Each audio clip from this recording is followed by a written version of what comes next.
portfolio is split into two, so regulatory compliance and financial crime. And again, there are two big reforms that are coming into play.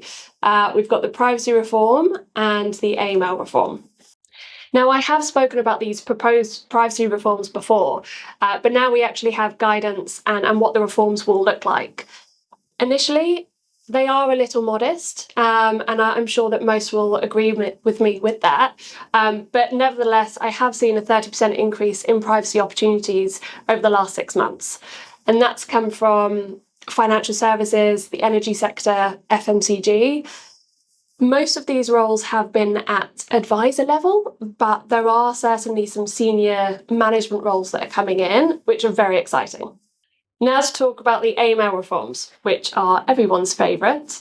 The key objectives with these are to simplify and clarify the current regime, to modernise the regulation of digital currency and virtual assets, and to expand the regime to also include high-risk entities, such as law firms, professional services, and real estate agencies, also known as our Tranche 2 agencies.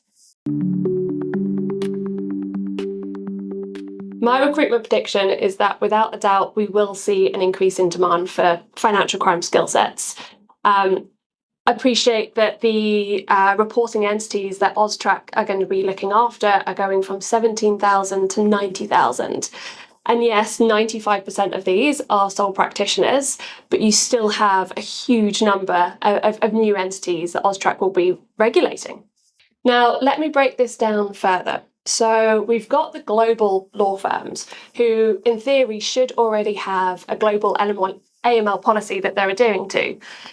There's not going to be a huge amount of change there, but what we have seen is they're the ones that are recruiting a head of AML or someone senior enough to really drive this forward in Australia.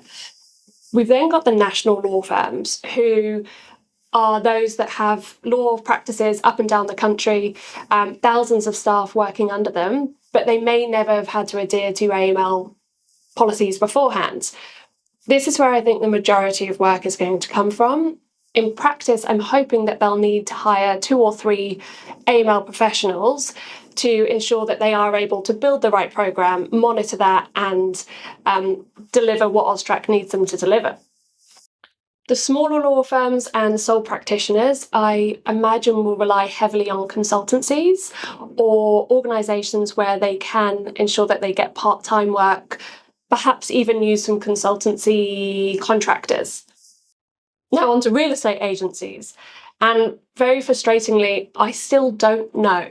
I've had multiple conversations with law firms. I've tried to reach out to those in the real estate industry and haven't heard anything back yet. So if anyone does work in that space, please come and talk to me. I'd love to know how you are positioning yourselves and what you're doing to prepare.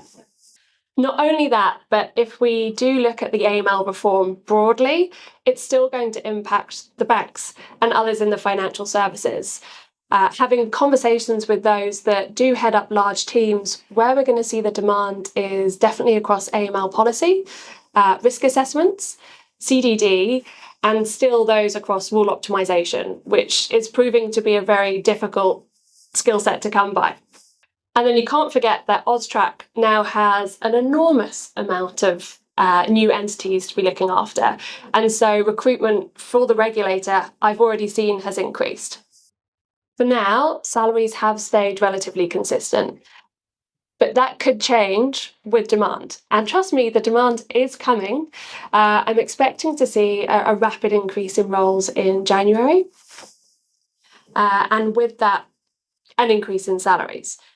The only other factor to think about is we're not too sure yet what the budget is going to be for the law firms, the real estate agencies to hire. So it may not be quite the same salaries as what you can receive in a big bank, for example. And finally, I would just like to say a quick note about fraud. Financial crime obviously includes fraud, AML, sanctions, A, B, and C. And fraud does seem to be picking up again. There's a new Scams Act and there's lots of changes that are proposed. So do watch this space and please do get in touch if you are a fraud professional.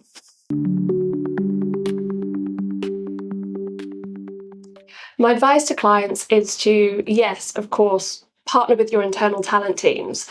They're made up of some brilliant professionals who understand your business and understand recruitment, but also look to partner with an agency. Like myself or any other that you have a preference for, especially when it comes to the more specialised roles.